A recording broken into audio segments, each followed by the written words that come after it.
$1 lakh using Google ads. आप सोच रहे होगे कि यार ये तो बहुत बड़ी अमाउंट है, क्या ये पॉसिबल है? Yes, it is possible. और ये कैसे हो सकता है, कैसा स्ट्रक्चर होना चाहिए आपकी गूगल एड्स का, और क्या क्या चीज़ें लगेंगी इसे बनाने के लिए, ये सब कुछ मैंने डिस्कस किया है इस वीडियो में बोनी के साथ, जो कि इस इंटरव्यू का पार्ट है। वीडियो को ध्यान से देखना, आप यहाँ से कुछ ना कुछ बहुत ज़्यादा वैल्यूबल चीज़ लेके जाओगे। वीडियो को देखो, मुझे बताओ कमेंट करके कैसी लगी, और आपको ऐसी वीडियोस और चाहिए होंगी तो मैं और लेके आऊँगा। बट इस वीडियो को स्टेप बाय स्टेप देखना, बिकॉज बहुत आसान तरीके से समझाया है कैसे गूगल एड्स आपके ई कॉमर्स बिजनेस को स्केल कर सकती हैं। तो without further delay, let's start this video. Okay, so hey everyone, hey Nick, this is Bony Ghadiya here. First of all, thank you so much, Nick, for having me here. I know we have been talking about this case study for almost a year now and didn't went through, but finally we are here with a value-packed case study with a bonus and FAQs. So there will be a lot value in this video, and I have we have 4 sections for these presentations, which I'll be explaining now. So the first a section is why someone should watch this video, why they should believe whatever I am about to say, whatever we are presenting and everything. So basically a little intro about the background and the numbers and the things that we have done with all the clients. Second is the case study, 139K in 30 days. So basically this is so this case study is like how we fix this account, because when I will show you screenshot, you will realize there is a huge difference in terms of ROAS and in terms of revenue as compared to the previous time period. So what changes we actually made to improve the overall performance of the entire account for the brand. And third is FAQs based on your stories. And fourth is a sweet bonus for everyone who's watching this video. So Perfect, amazing. Let's let's start. get started. So a little intro about us, about the company and everything. So basically, personally, I started ecom at the end of 2K18. I was like first year of college, freelancer, whatever, and I was doing Facebook and Google, and then Google picked up. And since then, we have a solid track record. I have also attached a tiny screenshot of 29 meals. But if we combine actually everything, I think we have done over 35 million US dollars in span of, I would say, around 15 to 18 months. And the reason is why someone should listen to what we are about to say and what we are about to talk and all the tips and tricks is all these things are fresh. It's not like I am posting if someone checks my IG or Twitter, they will realize all the case studies are super fresh, let's say last 30 days, 60 days, 90 days. It's not like something that we are posting or showing from 2020 or 2015 or old. So this is the things that which are currently working right now for our clients. We have a dozen clients. So it's we have more budget, more content, and a big team to play around these settings and these new tools and tricks and everything. So someone other people don't really have to spend their own budget to figure out these things, because we already figured out this. So hopefully everyone likes this. And now we get into the good part, which is the tagline of this video. So 39K in 30 days with 4.13 ROAS. So many threes here. So as everyone can see in this screenshot, which is for the 28th September to 27th October, which is basically last 30 days, there is a surplus of almost 500% in revenue and almost double ROAS. So business is booming in all aspects in terms of profitability as well, because ROAS is high and revenue is really, really good. So the problem with this account was this brand is good, but they were not having much success on Google. Their ROAS was okay. So their ROAS was almost 2.13 and the revenue wasn't that great. So we fixed here their ROAS and also their revenue. So this is going to be a good example of some brands think that they have hit a certain ceiling of revenue or the ROAS, but in reality, maybe they have a potential, but they just are not aware about it. So now I will be explaining how we achieved these results, what changes we made, and how we structured the account. So we are here using mainly 4 campaign types: search, performance max, shopping, and YouTube. So we are not using display here intentionally because most of the display part is going to be covered under performance max. So we don't have to do that separately. Same goes for the shopping and YouTube as well. Like performance max, of course, definitely includes shopping and YouTube, but why we are still running them just as a backup, which I will also be explaining you in the further slides. So let's start with search.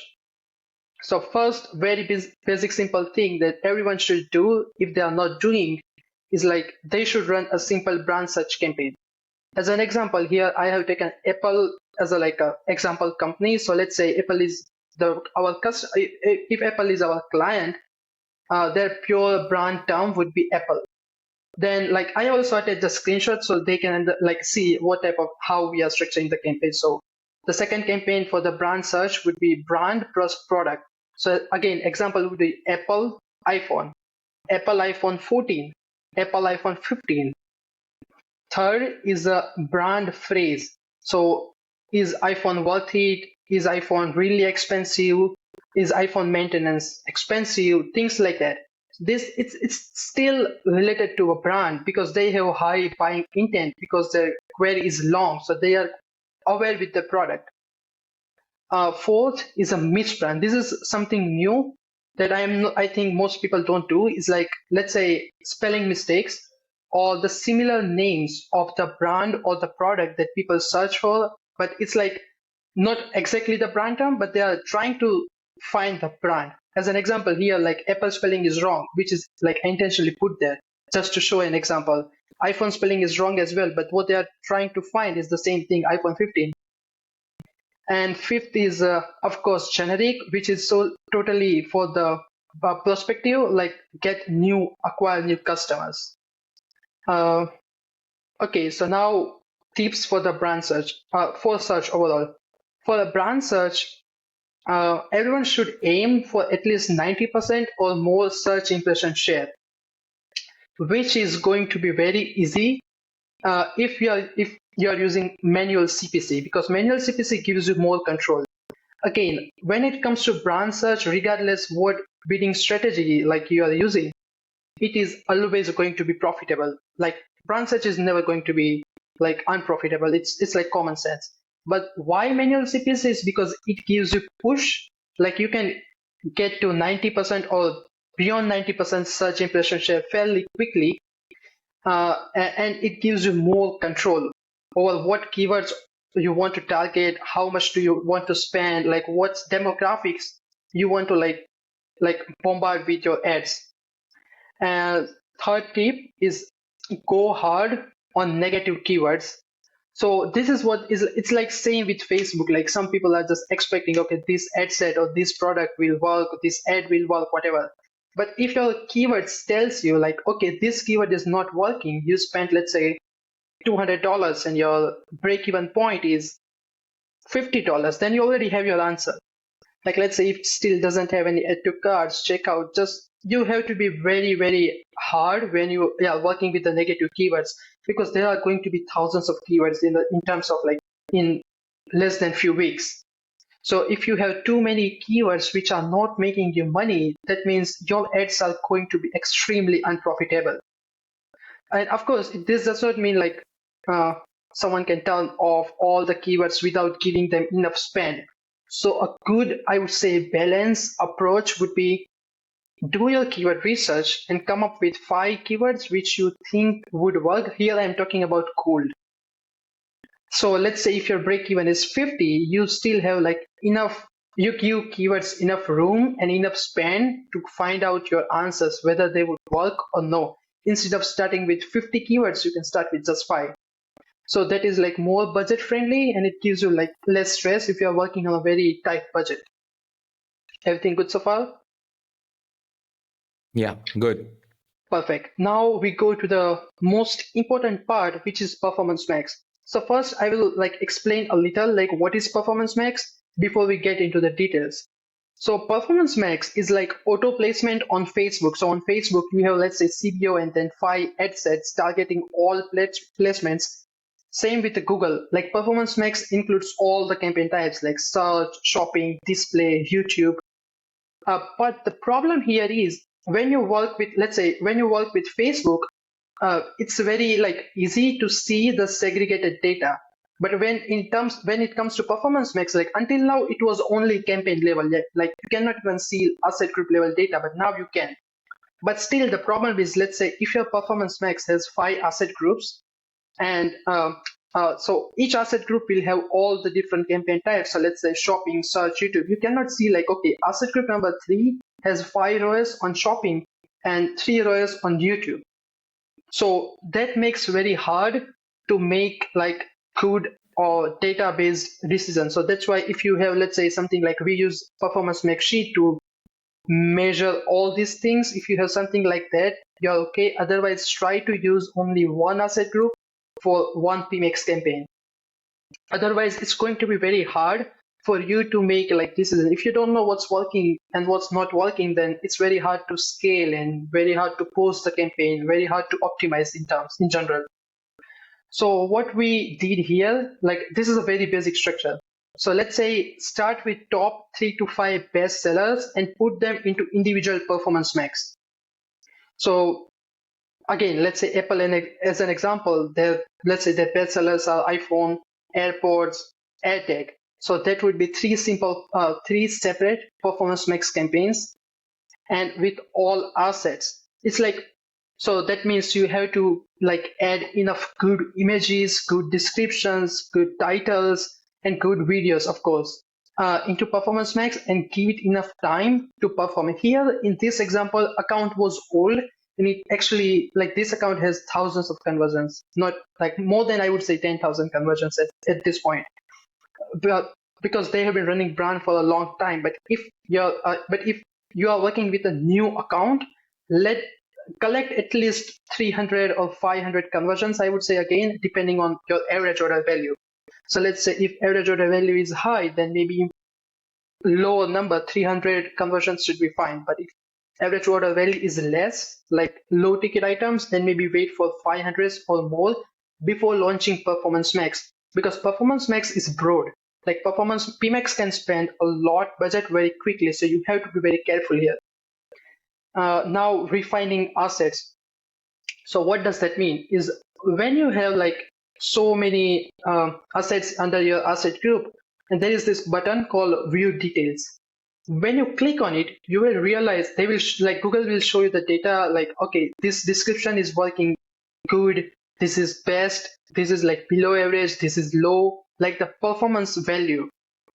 So it's like they like media buyer has to continuously, this is like ongoing process, like refine the assets. So that means if you have added 5 descriptions and 2 of them are low performing, 3 of them are best performing, so you have to like remove those 2 and make 2 more headlines or descriptions or images or videos, whatever, based on other performing assets.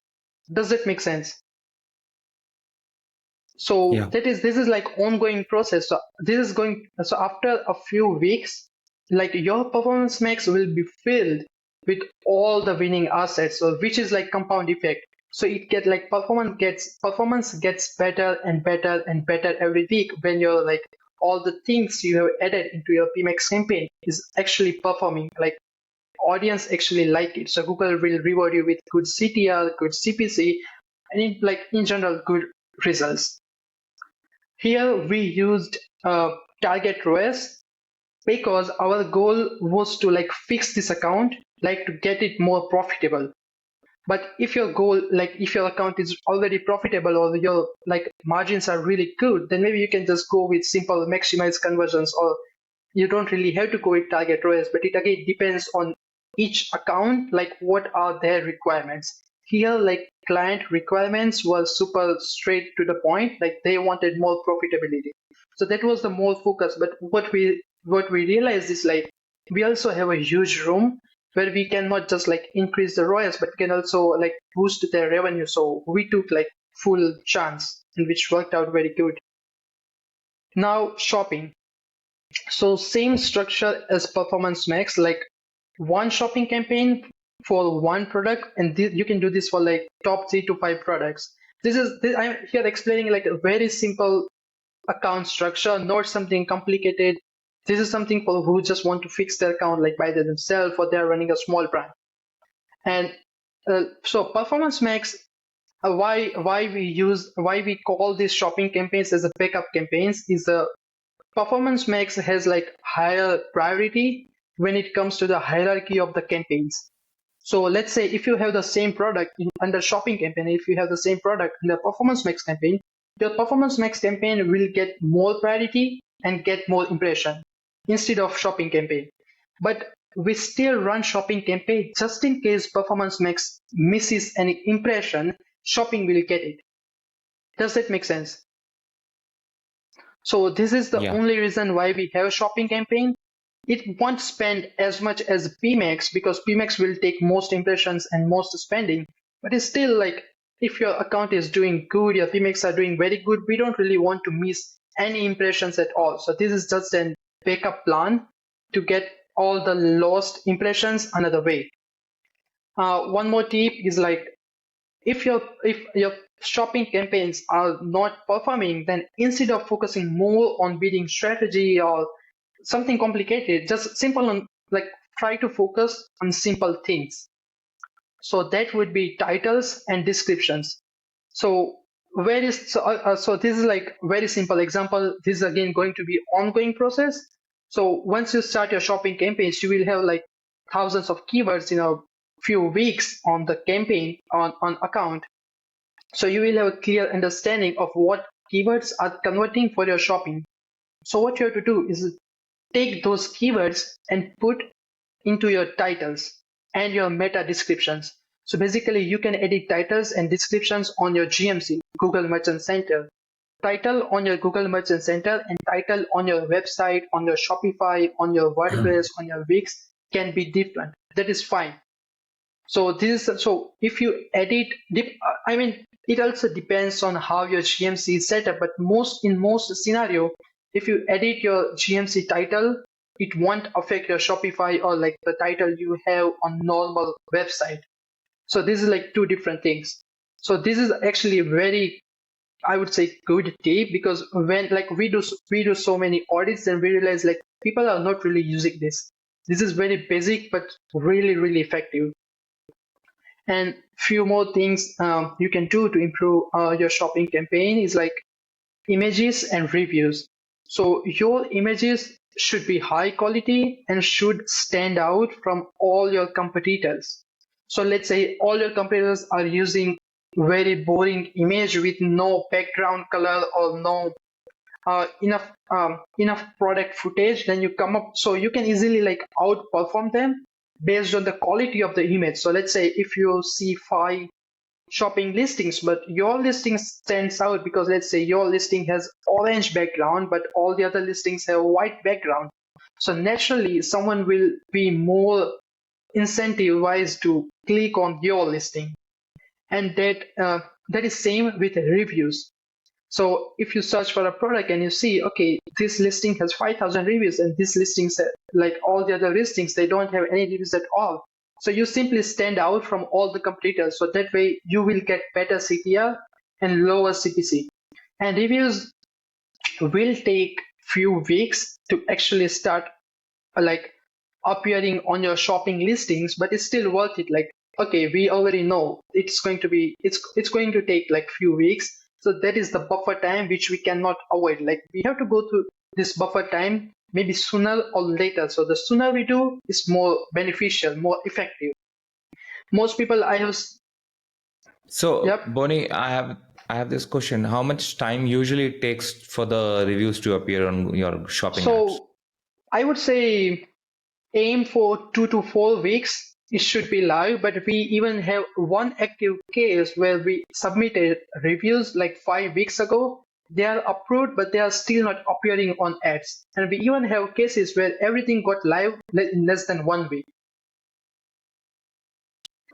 So I would say Got it it. depends on individual case, but I think as per Google's guidelines, this should be done within 2 to 4 weeks, if I'm not mistaken.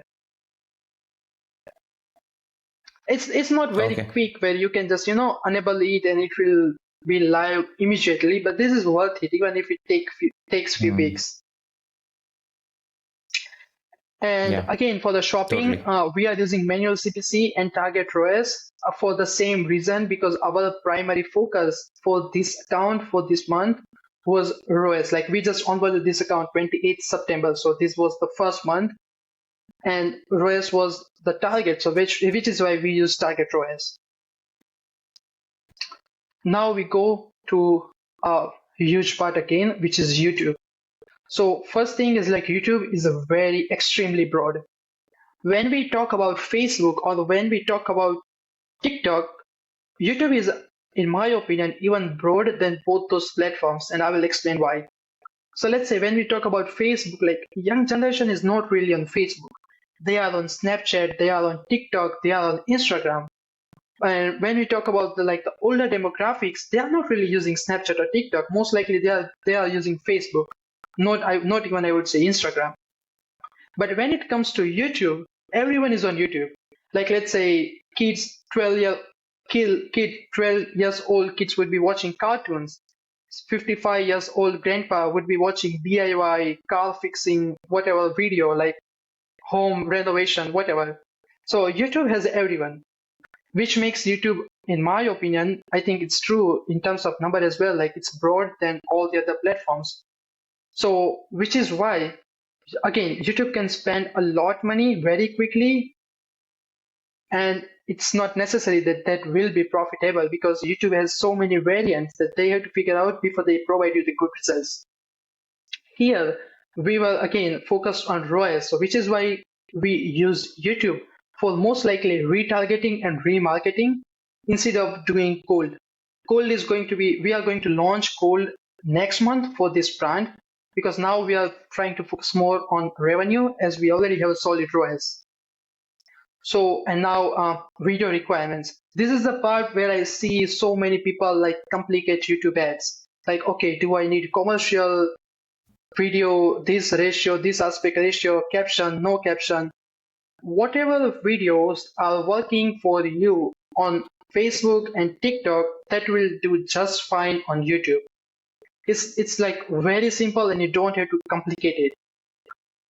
Those videos are going to be good enough to get you started.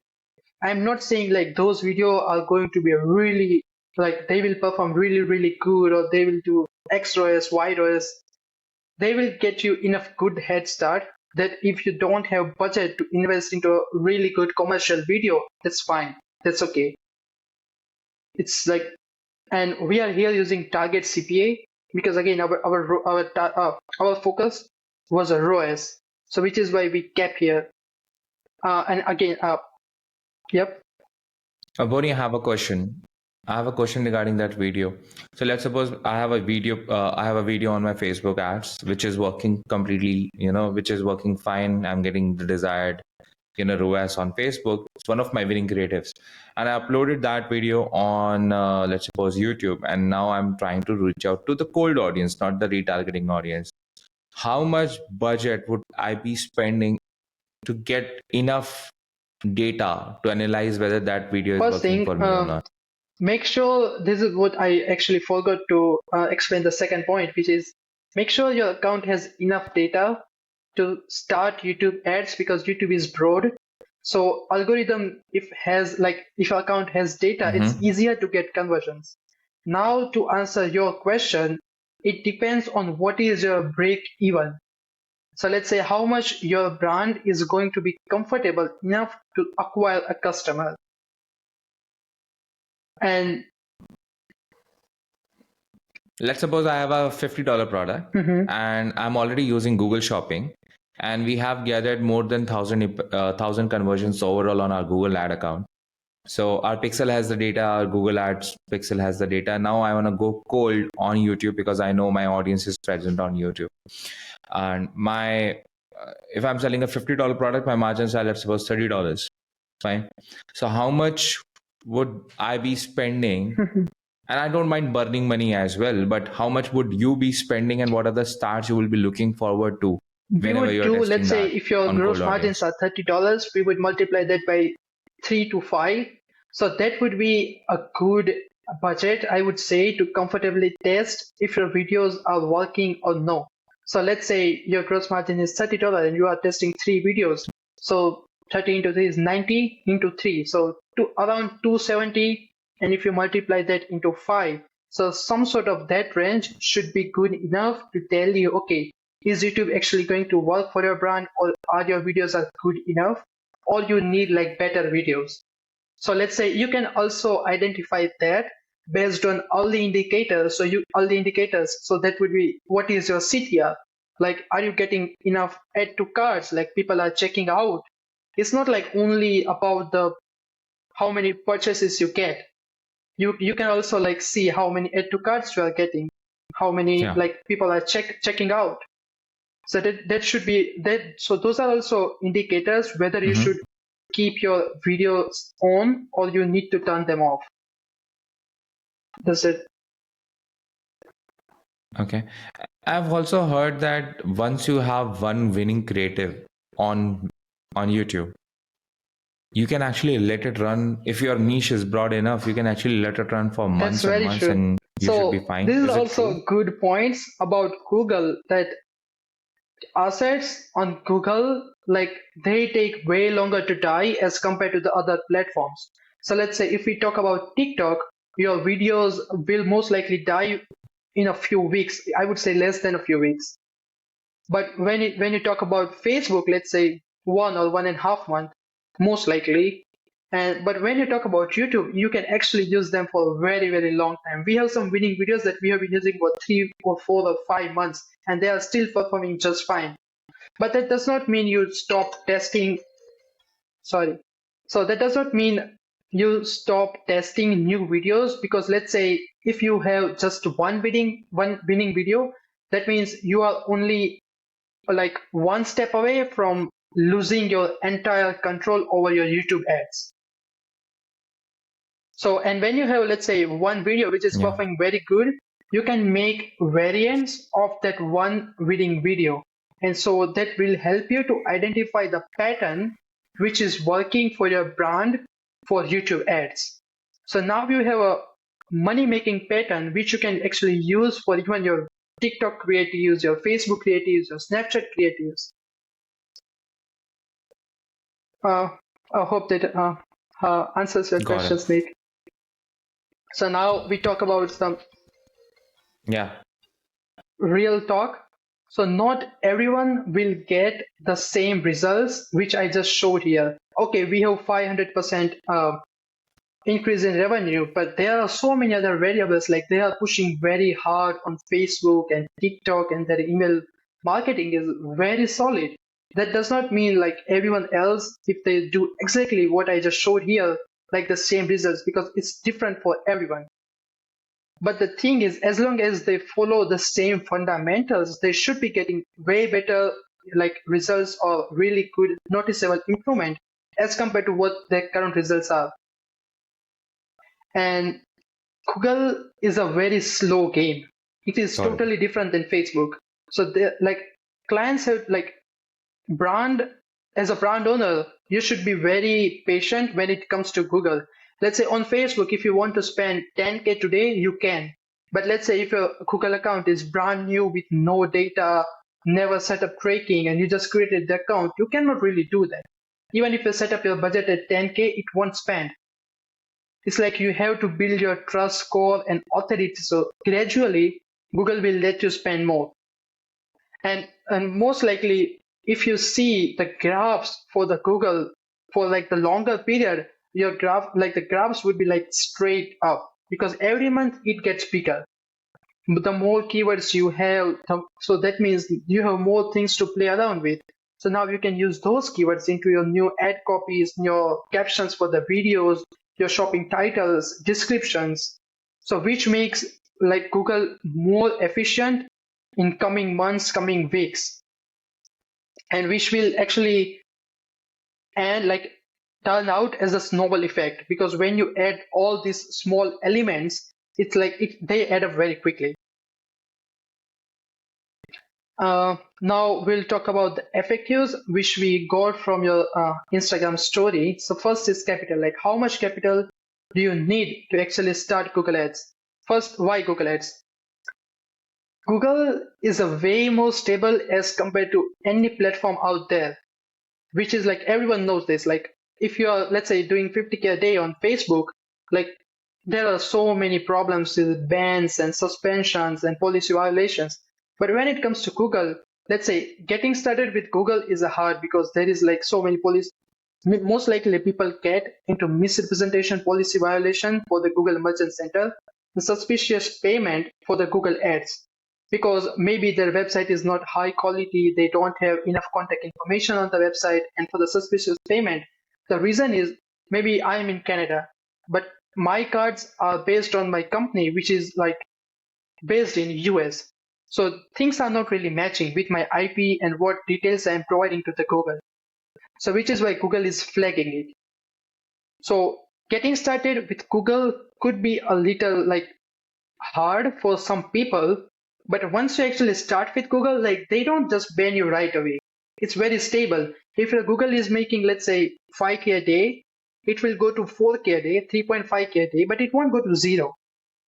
So fluctuation on Google is a way less than all the other platforms, which is why I personally like Google. I love Google, and Google is like a stable platform for your brand, which gives you like more mental peace and higher net margins.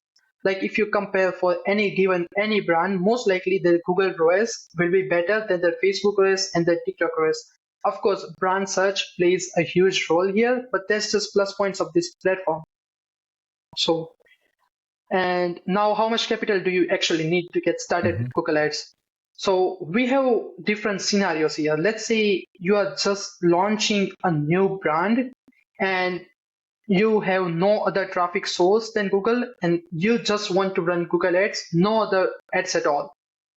In this case, depending on again your average order value would determine how much budget do you need to spend.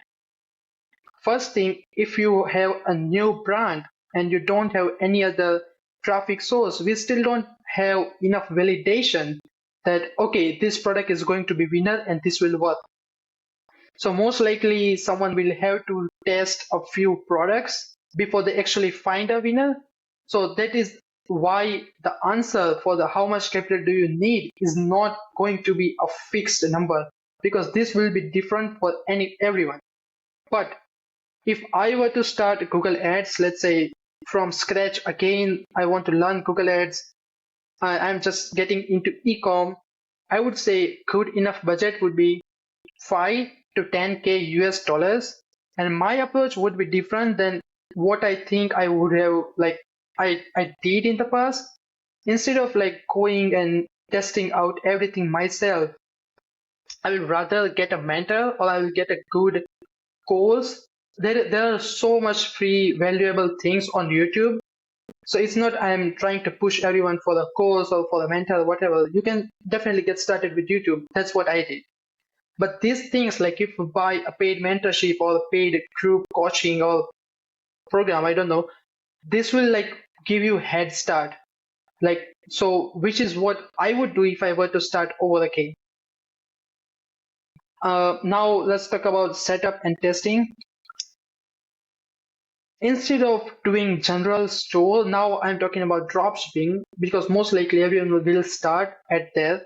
But instead of doing like general store drop shipping, I would do niche store, like but very branded one. So it's like your brand has to look like a brand regardless you have inventory or no.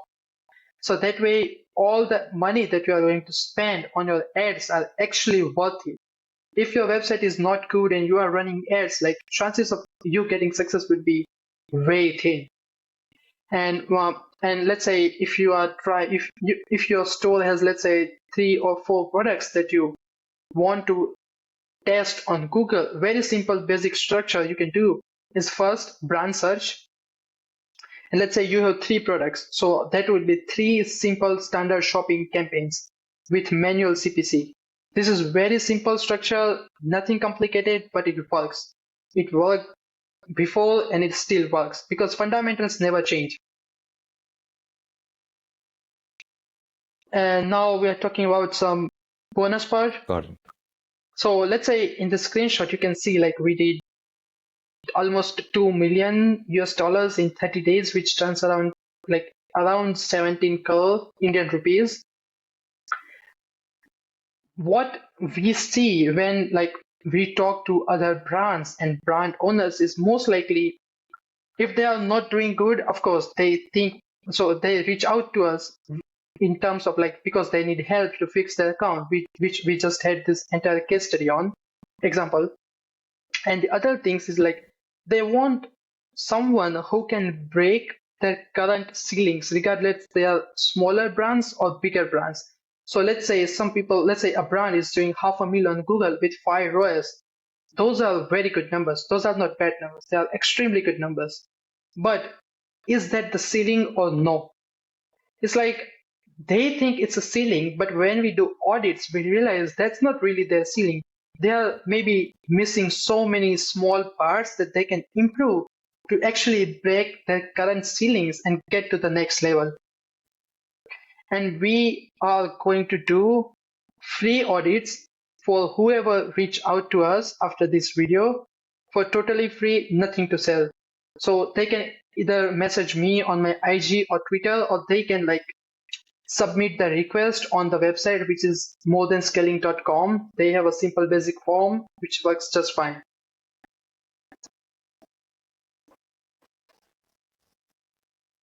Got it. But I think, Bony, we should make it clear that this is only for those guys who are actually running their business on Google. There shouldn't be any beginners who want to just start with Google and they're putting a request. Yeah, Otherwise, you that's will be true. flooded with I a mean, lot of in order to actually do a very, unwanted messages. detailed Yeah. audit, there should be something on the account. Like if the account is empty or they have just 1 or 2 campaigns with a spend of, I don't Yes. know, 2K, 3K, then it's not enough data for us to actually do an audit. Let's say if they are doing like 20, 30K a month, then it's okay, that's still good enough data for us to actually go in there and give them recommendations like, okay, you guys should do this, do that, fix this, fix that, fix that. So I think that's all from my end. If anyone has any questions, Amazing. they can reach out to Amazing. me or my team on any of these like Twitter, Skype, Telegram, Instagram, WhatsApp. So I will be also sharing link of this presentation with Nick, so he can maybe put into the description so they can click on this button and actually get our contact information if they want. They can access this PPT for as long as they want, basically.